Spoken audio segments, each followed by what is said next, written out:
The clock on the wall showed 11:30 at night. Elena wiped her forehead with the back of her hand and looked at the silver candlesticks one more time. They had to be perfect. Everything in this penthouse had to shine like stars, especially on Christmas Eve. She had been cleaning for 6 hours straight, and her feet ached inside her worn-out shoes. The shoes were old, with the sole coming loose on the left one, but she couldn't afford new ones yet. Maybe next month, or the month after that. There was always something more important than shoes. Elena moved quietly through the massive dining room, her cleaning cloth moving in small circles. Across the wooden table, it could easily seat 20 people. The Christmas tree in the corner stood 12 feet tall, decorated by professionals who had come and gone days ago. Every ornament was placed exactly right. Every light twinkled at the perfect moment. But somehow, the room felt cold despite all its beauty. She paused near the window and looked out at the city below. Thousands of lights sparkled in the darkness. Somewhere out there, families were together. Children were probably already asleep, dreaming about opening presents in the morning. Parents were maybe wrapping last-minute gifts or watching old Christmas movies together. Elena's chest tightened. She reached into her uniform pocket and pulled out a small photograph, creased and worn from being touched so many times. A teenage boy smiled back at her from the picture. Miguel, her son. Her whole world. 16 years old now. Growing so fast she could barely recognize him sometimes during their video calls. He was living 2 hours away with her sister Rosa, going to a good school, studying hard. That was what mattered. That was why she was here, working on Christmas Eve, while everyone else was home with their families. She pressed the photo to her chest for just a moment, then carefully put it back in her pocket. The dining room table was covered with fine china now, being prepared for tomorrow's catering staff. Mr. Caldwell was having some business associates over for Christmas dinner. 20 plates. Crystal glasses. Silver so bright you could see your reflection in it. Elena walked over to look at it all. The napkins were folded into perfect shapes. The centerpiece was made of white roses and winter branches that probably cost more than she made in a month. Everything was ready for a feast that would feed so many people. Her throat felt tight. She glanced toward the kitchen, where the chef had left notes about tomorrow's menu. Roasted duck, truffle potatoes, 3 kinds of desserts. Enough food to feed 50 people, even though only 20 were coming. I wish I could share a Christmas meal with my son, Elena whispered to the empty room. Her voice was so soft, barely more than a breath. Just one simple meal together. That's all I want. She didn't know anyone could hear her. She thought she was completely alone, but in the study next door, behind a door that was open just a crack, James Caldwell had stopped typing on his laptop. His fingers froze above the keyboard. He sat perfectly still, listening. He hadn't meant to eavesdrop. He'd been working late, as he did every night, trying to finish a report before the holiday shut everything down for 2 days. He was so focused on the screen that he'd barely noticed Elena working in the next room. She was always so quiet, moving through the penthouse like a shadow, never disturbing him. But those words, that whisper, something about it made him feel like he'd been punched in the stomach. James leaned back in his leather chair and rubbed his eyes. When was the last time he'd wanted anything that simple? When was the last time he'd whispered a wish to an empty room? He stood up slowly and walked to the door, careful not to make noise.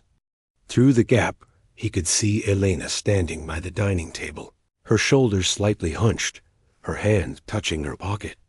Even from behind, he could see she was tired. Really tired. The kind of tired that came from years of working too hard and sleeping too little. James had seen her almost every day for the past 8 months since she'd started working for him. She arrived early. She left late. She never complained. She never asked for anything. When he'd offered her the triple pay to work Christmas Eve and Christmas Day, she'd accept it immediately, thanking him multiple times as if he was doing her a favor instead of asking her to sacrifice her holiday.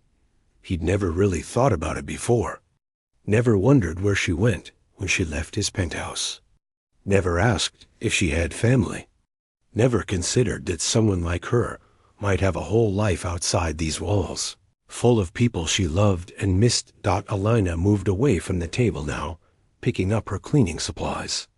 She checked her watch and sighed. Midnight soon. She could head home in 30 minutes, get a few hours of sleep, and be back here at 7 in the morning to help with the final preparations. James stepped back from the door and returned to his desk. But he couldn't focus on the computer screen anymore. The numbers and words blurred together. All he could think about was that whisper, that simple, heartbreaking wish. He thought about his own childhood, growing up in a tiny apartment with his mother, who worked 3 jobs to keep them fed. She'd been a seamstress, staying up until 2 or 3 in the morning, her fingers bleeding sometimes from the needle pricks. They'd never had much. Christmas was usually just the 2 of them, eating whatever she could afford, but they'd been together. They'd had each other. When had he forgotten what that felt like? When had he stopped caring about anything except work and success and building his empire higher and higher? His late wife, Catherine, would have noticed Elena. Catherine would have asked her about her family, would have remembered their names, would have probably insisted Elena take Christmas off, even without the triple pay. But Catherine had been gone for 5 years now, and James had spent those years building walls around himself, working harder and harder so he wouldn't have to feel anything at all. The penthouse was completely silent, except for the soft sounds of Elena putting away her supplies. James glanced around his study. Awards on the walls. Expensive art he'd bought because his decorator said it would look good. A bar cart filled with bottles he never opened. Everything perfect. Everything expensive. Everything meaningless. He heard Alina's footsteps in the hallway, heading toward the service entrance. He heard her pause, probably putting on her coat. Then the soft click of the door closing. She was gone. James sat in his leather chair, in his multi-million-dollar penthouse, on Christmas Eve, completely alone. Outside, the city sparkled with lights and life and families celebrating together. Inside, there was just him and the silence. He picked up his phone and stared at it for a long time. Then he set it down, then picked it up again. His mind was racing, an idea forming that he couldn't quite believe he was considering. What if he could do something? What if, just this once, he used everything he had not to make more money or close another deal, but to give someone the one simple thing they wished for? The idea seemed crazy. He barely knew Elena. It wasn't his business. He was her employer, nothing more. But something had shifted inside him when he heard those whispered words. Something he thought had died years ago had suddenly woken up. James looked at the clock. Christmas Eve was almost over. He had less than 24 hours. If he was going to do this, he had to start planning right now. Elena woke up at 5:30 on Christmas morning to the sound of her phone alarm. Her small studio apartment was cold, and she pulled the thin blanket tighter around herself for just one more minute. Through the window, she could see the sky was still dark, with only a hint of gray on the horizon. She thought about Miguel. He was probably still asleep in Rose's house, in the small bedroom they'd set up for him. Was he warm enough? Did Rosa remember that he needed to check his blood sugar first thing in the morning? The diabetes had been diagnosed 3 years ago, and the cost of insulin and testing supplies never seemed to stop climbing. That was why she'd come to this city 8 years ago. Why she'd left Miguel with her sister, even though it tore her heart in half every single day. Back home, there had been no future. Just an angry man who'd hit her one too many times, and a job that barely paid enough for food, let alone medicine for a sick child. Elena got out of bed and started getting ready. The uniform was clean, pressed the night before. She looked at herself in the small mirror above the sink.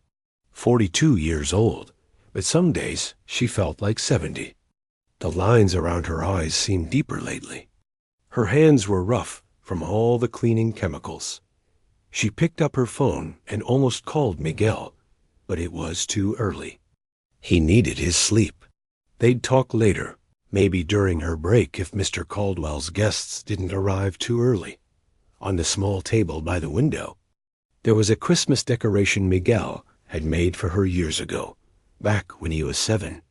Just paper and glue and glitter, shaped like a star. She'd carried it with her through 3 different apartments, through every difficult year. It was the only decoration she had. Elena touched the star gently, whispered, "Fellas navigated mio," and headed out the door. The bus was nearly empty on Christmas morning. Just her and 2 other people who also had to work on the holiday. Nobody spoke. They all stared out the windows as the city slowly woke up, decorations glowing on every street corner. When Elena arrived at the penthouse building, the doorman was different from the usual one. He looked half asleep and barely nodded as she signed in. The elevator ride up to the top floor felt longer than usual. She checked her reflection in the shiny elevator walls, making sure she looked professional. Mr. Caldwell expected perfection, and she was determined to give it to him. The penthouse was quiet when she entered through the service door. She hung up her coat and put on her work shoes, the ones that were falling apart.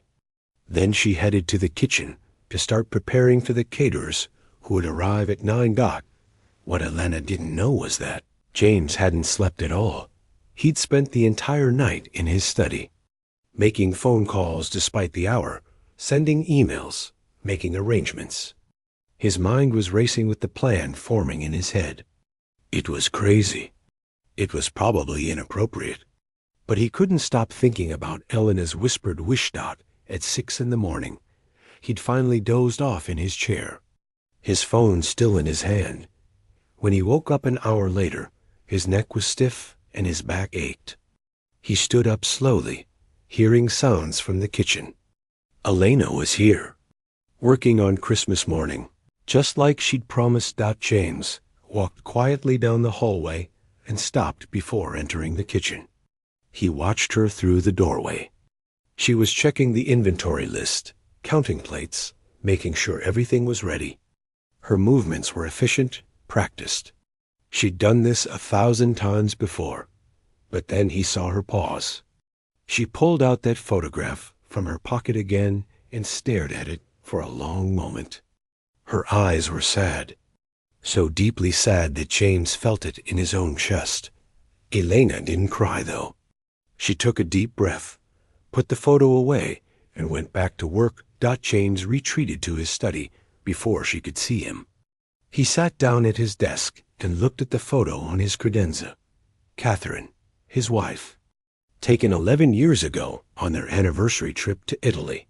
She was laughing in the picture, her hair blowing in the wind, her eyes bright with life. She died 5 years ago last month. Cancer. Fast and cruel, taking her in less than a year from diagnosis to death. They'd had 10 years together. 10 perfect years. But they'd never had children. Catherine couldn't have them, and they talked about adoption, but kept putting it off, thinking they had more time. And then suddenly, there was no more time at all. James touched the frame gently. Catherine would have known what to do about Elena. She'd always noticed people. Always asked the staff about their families, remembered their birthdays, made everyone feel seen and valued. She'd had the biggest heart of anyone he'd ever known. After she died, James had thrown himself into work. 16-hour days, 7 days a week, building his company bigger and bigger, as if money and success could fill the hole inside him. But it never did. The hole just got bigger and emptier. He'd stopped hosting real gatherings. The dinner party today wasn't really a party at all. Just some business contacts he felt obligated to invite. People who would eat expensive food, talk about market trends, and leave. Nobody he actually cared about. Nobody who cared about him. His penthouse was like a museum. Beautiful and cold and dead. James heard Elena in the dining room now, probably doing a final check of the table settings. He stood up and walked toward the doorway again, staying in the shadows where she couldn't see him. She was standing by the window, looking out at the city. The morning sun was coming up now, turning the sky pink and gold. For just a moment, Elena's face looked hopeful, as if she could see something beautiful in the view. Then her expression changed back to neutral, professional. She reached into her apron and pulled out a small plastic container. Inside were some leftovers from the staff meal last night. Just some bread and a piece of chicken.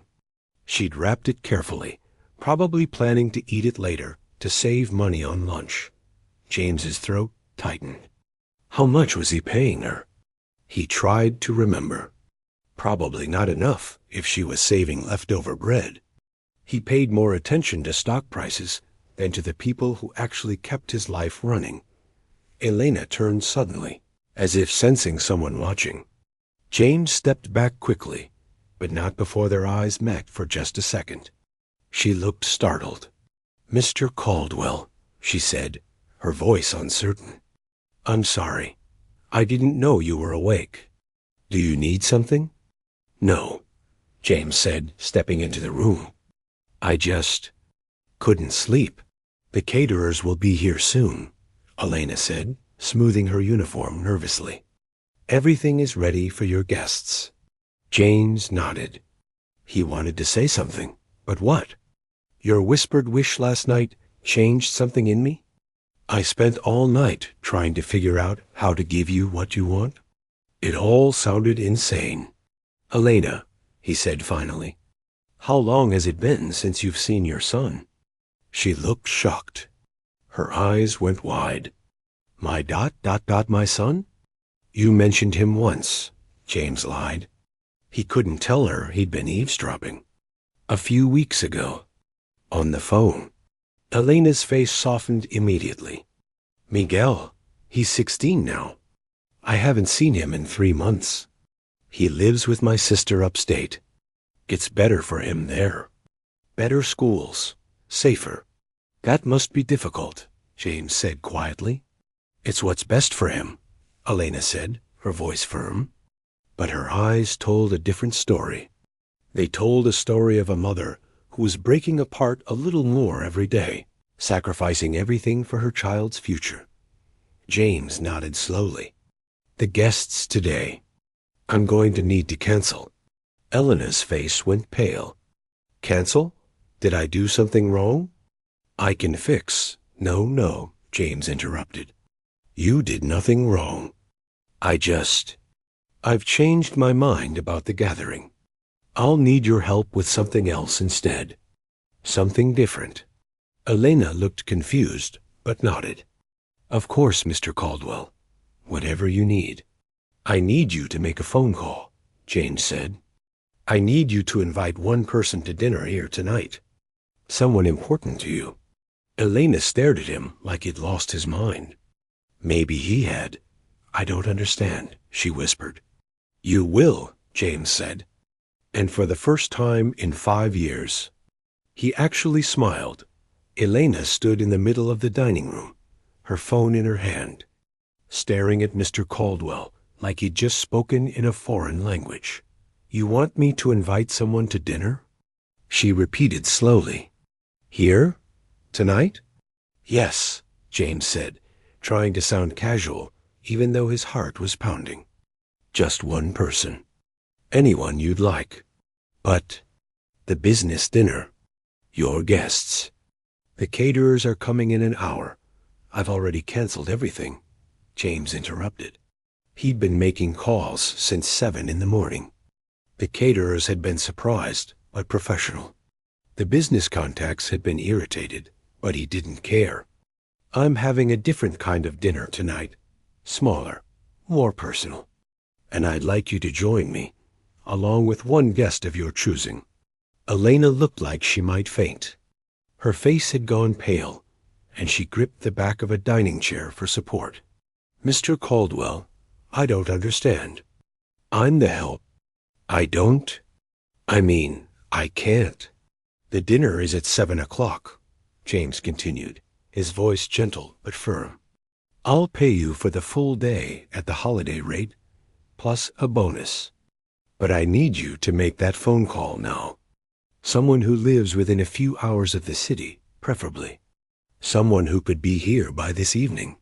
Elena's hand moved instinctively to her pocket, where the photograph of Miguel was kept. Her eyes filled with tears. My son, she whispered. Are you saying I could invite my son? If that's who you'd like to spend Christmas dinner with, then yes. The tears spilled over then, running down Elena's cheeks. She wiped them away quickly, embarrassed. I'm sorry. I don't cry. I never cry at work. I don't understand why you're doing this. James didn't have a good answer. Or rather, he had too many answers. Because he'd heard her wish. Because his own mother had sacrificed everything for him. Because his wife would have done something like this without thinking twice. Because he was tired of being alone in this cold, beautiful prison he built around himself. Let's just say it's Christmas, he said finally. And everyone should be with the people they love on Christmas. Elena nodded, still crying, and pulled out her phone with shaking hands. She stepped away toward the window, giving herself some privacy. James could hear her voice, soft and trembling, speaking in Spanish. Rosa? It's me. I know it's early. Listen, something incredible is happening. Can you bring Miguel to the city? Today? By 7 tonight? I know it's Christmas. I know it's a long drive. But please, Rosa, please. There was a pause. Elena listened, nodding even though her sister couldn't see her. Yes, I'm sure. My employer, he invited us to dinner. A real Christmas dinner. Here at the penthouse. I don't understand it either, but... Rosa, I haven't seen my baby in 3 months. Please. Another pause.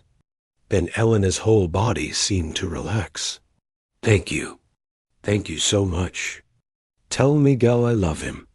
Tell him to wear something nice. And Rosa, drive safe. The roads might be icy. She ended the call and turned back to James. Her face was transformed. She looked 10 years younger, glowing with happiness. They'll come, she said. They'll be here by 6:30. Good, James said. Now I need you to do something else. I need you to go home. What? No, I can't leave. There's so much to prepare. I'll handle the preparations, James said. You need to go home, rest, and get ready for tonight. Wear whatever makes you comfortable. This isn't a work event, Elena. You're a guest tonight. Elena opened her mouth to argue, but no words came out. She just stared at him, completely overwhelmed. Go, James said gently. I'll see you at 7. After Elena left, looking dazed and confused, but happier than he'd ever seen her, James got to work. He'd spent all night planning this, but now he had to execute it. First, he called his personal chef, Diego, who thankfully answered on the 3rd ring, despite it being Christmas morning. Mr. Caldwell? Is everything all right? I need you to prepare a special dinner tonight. Just 3 people. But it needs to be perfect. Traditional dishes from Honduras. I'm sending you a list. Honduras? Yes, I can do that. But it's Christmas Day. The specialty shops are closed. I'll pay triple your usual rate, plus whatever you need to make this happen. Call in every favor you have. This is important, Diego. During his sleepless night, James had done something he'd never done before. He'd actually listened to Elena's phone conversations over the past few months. Not intentionally, but she often talked to her son while she was cleaning, her voice carrying through the penthouse. He'd heard her mention Miguel's favorite foods, the dishes she used to make back home, the meals they'd shared together when he was little. He'd written everything down. Every detail he could remember. Diego was quiet for a moment. "This is for Elena, isn't it? Your housekeeper?" "Yes, she's a good woman. Always kind to the kitchen staff. Always grateful." Diego paused. "I'll make it happen, Mr. Caldwell. Give me until 6 o'clock. "Thank you." Next, James called his secretary, Linda, interrupting her family breakfast. He apologized profusely and asked her to arrange for a car service to bring Elena back to the penthouse at 6:45. A nice car, not a taxi. Then he spent 2 hours on the phone with his personal shopper, describing what he needed. Gift bags, thoughtful items, things a 16-year-old boy might need, things a hard-working mother might never buy for herself. He gave her a budget and told her to exceed it if necessary. By noon, James was exhausted. But there was still so much to do. He personally set the dining table, something he hadn't done in years. He moved the elaborate 20-person setting and replaced it with something simple. 3 place settings at one end of the long table, candles, simple white plates instead of the fancy china, water glasses instead of crystal. He wanted it to feel warm, intimate, like a real family dinner, not a business event. The penthouse staff arrived at 2, per his instructions. He dismissed everyone except the essential people, giving them all generous bonuses and sending them home to their families. The fewer people around tonight, the better. Diego arrived at 4 with boxes of groceries and a determined expression. "I found everything," he announced. "Even the plantains. Don't ask me how." James helped him carry everything to the kitchen, something that made Diego's eyebrows shoot up in surprise. Billionaires didn't usually carry groceries. At 5:30, the personal shopper arrived with 3 large shopping bags. James looked through everything, nodding his approval. Perfect. At 6:15, Diego called him into the kitchen. "Come taste this." James tried the soup, the traditional meat dish, the rice and beans made exactly the way Elena had described in her phone calls. It all tasted like comfort, like home, like love cooked into food. "It's perfect," James said quietly. "I added something extra," Diego admitted. "A dessert. Tres leches cake. Every kid from Honduras loves tres leches cake." James clasped the chef's shoulder. "Thank you, Diego, really." At 6:30, James's phone buzzed.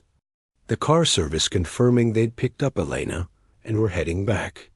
At 6:45, another text. They'd arrived with 2 additional passengers who'd been waiting at Elena's apartment building. Miguel and his aunt. James's hands were sweating.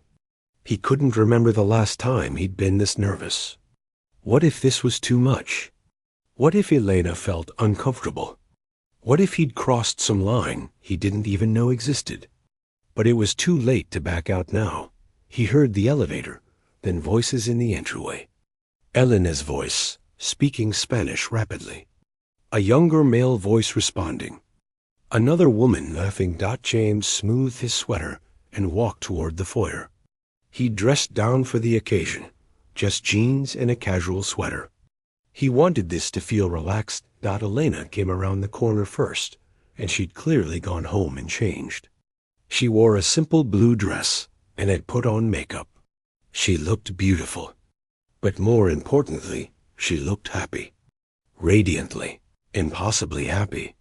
Behind her was a tall teenage boy with dark, curly hair and his mother's warm brown eyes. Miguel. He was thin and had that awkward teenage look, like he'd grown 6 inches in the past year, and his body hadn't quite caught up. He wore khakis and a button-down shirt that was slightly too big for him. An older woman stood beside them, clearly Elena's sister. She had the same facial features, but was shorter, rounder, with gray streaking her hair. "Mr. Caldwell," Elena said, her voice filled with emotion. "This is my son, Miguel, and my sister, Rosa." "It's good to meet you both," James said, shaking hands with each of them. Miguel's handshake was firm, respectful. Rosa studied James with protective eyes, clearly trying to figure out what this wealthy man wanted with her sister and nephew. "Thank you for inviting us, sir," Miguel said in careful English. "My mom has told me a lot about you." "I hope good things," James replied with a small smile. "She says you're very particular about how the silver is polished," Miguel said. And there was a hint of humor in his voice. James laughed. It was the first genuine laugh he'd had in years. "Guilty as charged." Elena looked between them, confused but delighted that they were getting along. "Please," James said, gesturing toward the dining room. "Come in. Dinner is almost ready." As they walked toward the dining room, Elena looked around in confusion. The table was set for 3, not 20. The lighting was soft and warm, not bright and formal. Christmas music played softly from hidden speakers. "Mr. Caldwell," Elena said slowly, "where are your other guests?" James took a deep breath. This was it, the moment of truth. "There are no other guests, Elena," he said quietly. "This dinner isn't for me. It's for you." Elena's legs went weak. She grabbed the back of a chair, her mouth opening and closing without any sound coming out. Rosa moved quickly to support her sister, holding her arm. "I don't understand," Elena finally whispered. "What do you mean it's for me?" James gestured to the dining table, set intimately for 3 people. "Last night I heard you. In this room. You said you wished you could share a Christmas meal with your son. So that's what tonight is. Your wish. Your Christmas dinner." The tears came immediately. Elena covered her face with both hands, her shoulders shaking. Miguel moved to his mother's side, confused and worried. "Mom? What's wrong? Did something happen?" "Nothing's wrong, Mio," Elena said through her tears. "Everything is. I can't believe this is real." "It's real," James said softly. "And if you'll allow me, I'd like to join you. No one should eat alone on Christmas. Not even me." Elena looked up at him, her face wet with tears, and for a long moment she just stared. Then she did something that surprised everyone, including herself. She walked right up to James Caldwell, this billionaire who could buy and sell entire companies, and she hugged him. James stood frozen for a second, completely unprepared. Then slowly, carefully, he hugged her back. "Thank you," Elena whispered. "Thank you for giving me my son tonight." When they finally pulled apart, Rosa was wiping her own eyes. Miguel looked stunned, trying to process what was happening. This powerful man who owned this incredible penthouse had done all of this just to make his mother happy? "Come," James said, clearing his throat. "Let's sit down. Diego has prepared something special."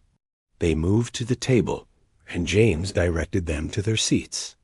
Elena sat at one end, Miguel to her right, James to her left. Rosa hesitated, but James had anticipated this. He quickly had one of the remaining staff members bring another chair. "Another place setting. Please join us," he said to Rosa. "Family should be together on Christmas." As they settled in, Miguel kept looking around the penthouse with wide eyes. He'd never seen anything like it. Floor-to-ceiling windows overlooking the entire city. Art on the walls that probably cost more than his school tuition. Everything gleaming and perfect. "This place is incredible," Miguel said softly. "It's just a place," James replied. "Tonight, it's much more than that, because you're here." Diego appeared then, pushing a cart with the first course. When he set down the bowls of soup, Elena gasped. Sopa de caracol, she breathed. How did you? This is from my home country. My grandmother's recipe. I did some research, James said simply, not mentioning the hours of phone calls and favors Diego had called in to make this happen. Elena tasted the soup and closed her eyes. It tastes just like home, just like I remember. Miguel tried his and grinned. Mom used to tell me about this soup. I've never had it before. Your mother is an excellent cook, James said. I've heard her tell you about her recipes many times. Elena blinked. You've been listening to my phone calls? Not intentionally, James said quickly. But your voice carries when you're in the next room. I hear you talking to Miguel while you work. You tell him about the dishes you used to make, the foods from back home. I remembered. Something shifted in Elena's expression. She realized then that this man, who she'd thought barely noticed her existence, had actually been paying attention all along. He'd heard her, really heard her. As Diego brought out each course, Elena kept making small sounds of amazement. The rice and beans seasoned exactly right. The carne asada cooked the way her mother used to make it. The fried plantains crispy and sweet. Every dish was a memory, a piece of home she'd left behind 8 years ago. Miguel ate like he was starving, which made Elena laugh through happy tears. Slow down, Mio. The food isn't going anywhere. But it's so good, Mom. Everything is so good. As they ate, the conversation flowed surprisingly naturally. James asked Miguel about school, and the boy lit up immediately. I'm taking advanced biology and chemistry this year, Miguel said. My grades are good. Really good. I want to be a doctor someday. A doctor? James leaned forward with genuine interest. What kind? An endocrinologist, Miguel said, then glanced at his mother. I have diabetes. Type 1.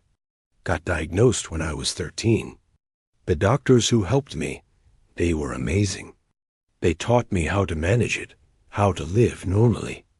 I want to do that for other people. James nodded slowly. That's a noble goal. It's also very difficult. Medical school is expensive. Miguel's face fell a little. I know, but I'll find a way. Scholarships, maybe. Student loans. My mom always says where there's a will, there's a way. He smiled at Elena. She's been working so hard to help me. 3 jobs sometimes. I told her she doesn't have to. But she's your mother, James finished. And that's what mothers do. My mom worked 3 jobs too, James said quietly. When I was growing up, she was a seamstress. Her fingers would bleed sometimes from the needle pricks, but she never complained. She put me through community college, helped me start my first business. Everything I have today started because she believed in me and sacrificed for me. Elena reached over and touched James's hand. She would be very proud of you. I hope so, James said. She passed away 10 years ago. I think about her every day. The table was quiet for a moment. Then Rosa, who had been mostly silent, spoke up. Elena is the same. Everything for Miguel. Always. She left him with me not because she wanted to, but because she wanted him to have a better life than she could give him where we were. That takes strength. It takes love, James corrected gently. Miguel looked at his mother with shining eyes. I'm going to make you proud, Mom. I'm going to become a doctor, and then you won't have to work so hard anymore. I'll take care of you. Elena was crying again, but she was smiling too. You already make me proud, baby. Every single day. James felt something break open inside his chest. When was the last time he'd sat at a table like this, surrounded by real emotion, real love, real family? His business dinners were all polite conversation and fake smiles. His life had become nothing but transactions and deals. But this was real. Diego brought out the final surprise then. A beautiful tres leches cake, decorated simply but perfectly. Miguel's eyes went huge. No way. Tres leches? This is my favorite. I know, James said, and he couldn't help smiling at the boy's excitement. They ate dessert slowly, savoring every bite. Miguel told stories about school, about his friends, about the science fair project he was working on. Rosa shared memories of Elena when they were children, making everyone laugh. Elena just sat there, glowing with happiness, hardly able to believe this was happening. At some point, James realized he was laughing. Really laughing. Not the polite chuckle he used in business meetings, but genuine, from the belly laughter. He couldn't remember the last time he'd felt this light. After dinner, they moved to the living room. The Christmas tree sparkled in the corner, and soft music still played. James brought out the shopping bags he'd had his assistant prepare. I took the liberty of getting a few things, he said, suddenly feeling awkward. I hope that's okay. Miguel opened his bag first and pulled out a new laptop. His mouth fell open. Mr. Caldwell, I can't accept this. It's too much. You need it for school, James said firmly, and for researching medical schools. Consider it an investment in your future.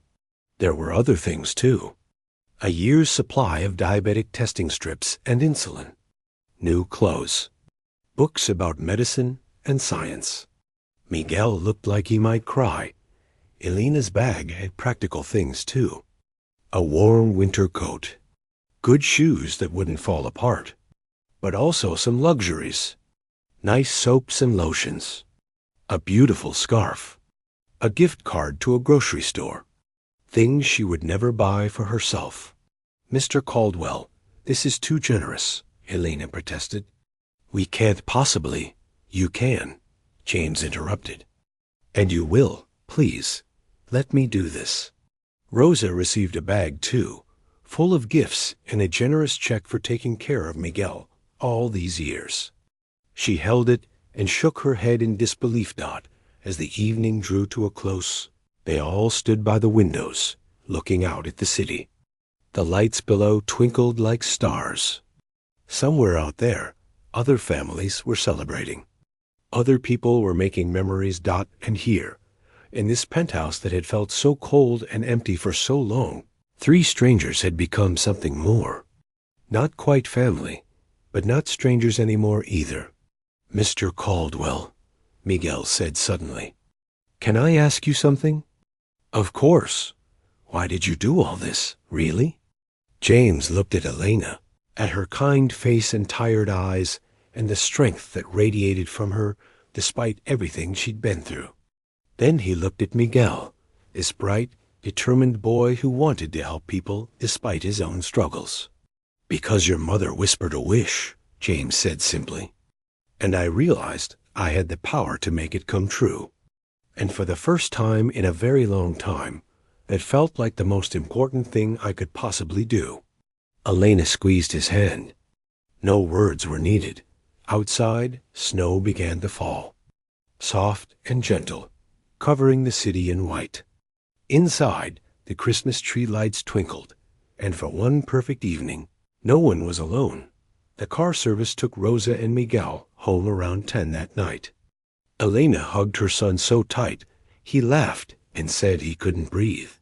She kissed his forehead a dozen times, promising to call him tomorrow, and the day after that, and every day. James stood by the elevator, giving them privacy for their goodbyes.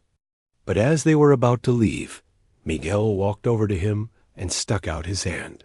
Thank you, Mr. Caldwell, the boy said seriously. This was the best Christmas I've ever had. You gave my mom something she's wanted for a long time. That means everything to me. James shook his hand, then surprised himself by pulling the boy into a quick hug. You take care of your mother, all right? And work hard in school. I will, sir. I promise. After they left, The penthouse was quiet again. Elena started collecting dishes, automatically going into work mode. James stopped her gently. "Leave it," he said. "The staff will handle it tomorrow. Sit with me for a minute." They sat on the couch facing the windows, looking out at the snowy city. For a long time, neither of them spoke. "I still don't understand why you did this," Elena said finally. "I'm nobody. Just someone who cleans your house." "You're not nobody," James said firmly. "And I need to tell you something. This morning, I made some decisions. I'd like to discuss them with you, if that's all right." Elena nodded, looking nervous. "My late wife, Catherine," James began. "She always wanted to do more with our money. She believed we had a responsibility to help people. We started a charitable foundation years ago, but after she died, I let it become impersonal, just writing checks to organizations, attending fancy fundraisers. It lost its heart." He paused, gathering his thoughts. "I want to rebuild it the right way. I want to create a scholarship program in Catherine's name for students like Miguel, kids who have the drive and intelligence to succeed, but not the resources. Kids from families where parents are working 3 jobs just to keep food on the table." Elena's eyes widened. "That's beautiful, Mr. Caldwell." "Miguel will be the first recipient," James continued. "Full scholarship. Undergraduate, medical school, everything. His education and medical expenses all covered." Elena stood up abruptly, shaking her head. No, I can't accept that. It's too much. We can't take your charity." "It's not charity," James interrupted, standing to face her. "Miguel earned this with his grades, his determination, his character. I'm investing in someone who will become a great doctor and help thousands of people someday. That's not charity. That's smart investment." "But we're not your responsibility," Elena said, her voice breaking. "You've already done so much tonight." "Elena, sit down. Please. There's more I need to say." She sat, but she looked scared now, like the dream was about to end and reality would come crashing back in. "My foundation needs someone to run it," James said. "Not just manage the money, but actually connect with the people we're trying to help. Someone who understands what it means to struggle. Someone with integrity and compassion. Someone who sees people, really sees them, not just numbers on a spreadsheet." He took a breath. "I'd like to offer you a position. Director of Operations for the Caldwell Foundation. It would mean working with organizations that help families like yours. Finding deserving students for scholarships. Making sure our money goes where it can do the most good. The salary would be substantial. Full benefits. Reasonable hours. You'd actually have time to SP. End with Miguel." Elena stared at him like he was speaking another language. Her mouth opened, but no sound came out. "I can't," she finally whispered. "I don't have the education. I don't have the experience. I clean houses, Mr. Caldwell. That's what I know how to do. You raised a brilliant, kind, hard-working son while working 3 jobs and sending money home to family in another country," James said. "You did that alone, after leaving an abusive situation, in a country where you barely spoke the language. You did that with grace and dignity and without ever complaining. That's the kind of experience I need. But what if I fail?" Elena's voice was small, frightened. "What if I'm not good enough?" "Then I'll help you," James said simply. "We'll figure it out together. Elena, I've been surrounded by people with degrees and credentials my whole career. Most of them don't care about anything except climbing higher. You care. That matters more than any diploma." Elena put her face in her hands and cried. These weren't tears of happiness like at dinner.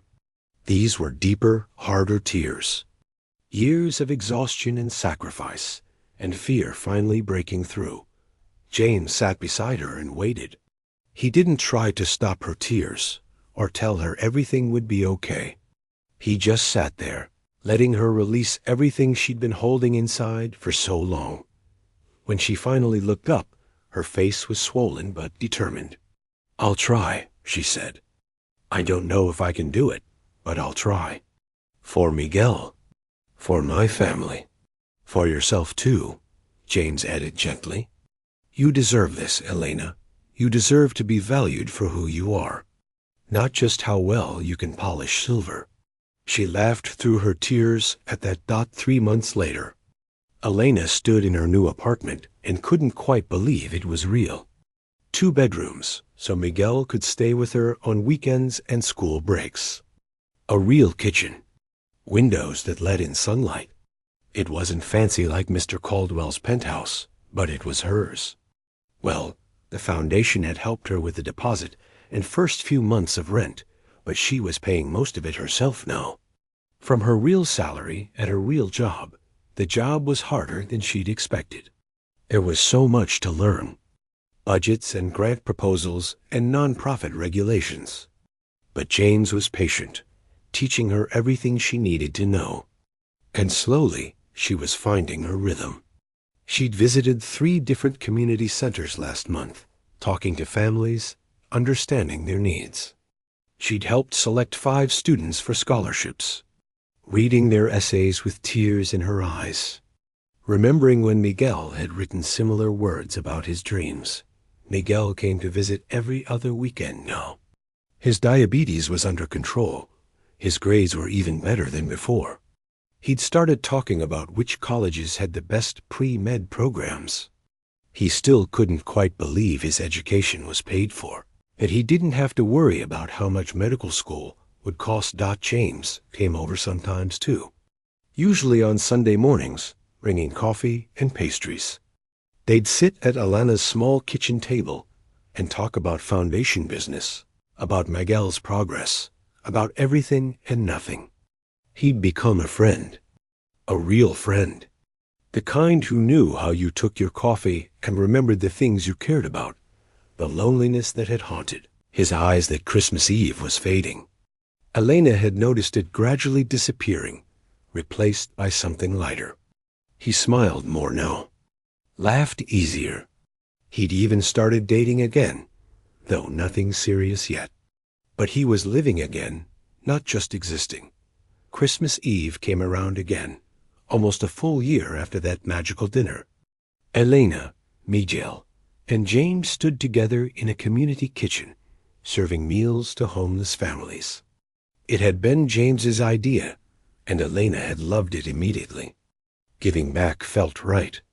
It felt like completing a circle. Miguel was cutting vegetables, joking with the other volunteers. James was at the serving line, ladling soup into bowls and actually talking to people, asking their names, listening to their stories. Elena watched them both, her heart so full it almost hurt. A woman came through the line, holding a little girl's hand. The woman looked exhausted, defeated. Her clothes were worn, her shoes falling apart. Elena recognized that look. She'd seen it in the mirror for years. "Thank you," the woman whispered as Elena handed her a plate. "You don't know what this means, to have a real meal on Christmas." "I do know," Elena said softly. "I know exactly what it means." After the dinner service ended, the 3 of them walked outside together. Snow was falling again, just like last year. The city was quiet and peaceful, wrapped in white. "You know what I was thinking about?" Miguel said, his breath making clouds in the cold air. "This time last year, Mom was working and I was 2 hours away, and we were both wishing we could be together. And now look at us. Everything changed. Everything changed because your mom made a wish," James said, glancing at Elena. "And because I was lucky enough to hear it." "No," Elena corrected gently. "Everything changed because you had a heart big enough to care. You could have ignored what you heard. Most people would have. But you didn't. You chose to see me. Really see me. We saw each other, James said simply. They stood together on the sidewalk. These three people whose lives had crashed together by accident and become intertwined by choice. A maid who'd whispered a wish. A billionaire who'd heard it and remembered what mattered. A boy who'd gotten the chance to chase his dreams. Next Christmas, Miguel announced, I'm cooking. I've been practicing Grandma's recipes with Aunt Rosa. I'm going to make you both a real Honduran feast. I'd like that, James said. Me too, Elena agreed. Linking her arm through her son's dot as they walked toward the subway station, Elena looked up at the sky. Snowflakes caught in her eyelashes. Somewhere up there, maybe James's wife Catherine was smiling. Maybe Alana's own mother, gone these 10 years, was smiling too. Sometimes the biggest miracles started with the smallest whispers. Sometimes one person's loneliness meeting another person's loneliness created something beautiful. Sometimes being heard by the right person at the right moment changed everything. Elena had whispered a wish into an empty room. And somehow, impossibly, wonderfully, it had been answered. Not just for one Christmas, but for every Christmas to come. They disappeared into the subway entrance together, their laughter echoing up the stairs. Above them, the snow continued to fall, covering the city in fresh white promise, hiding the old and making way for the new.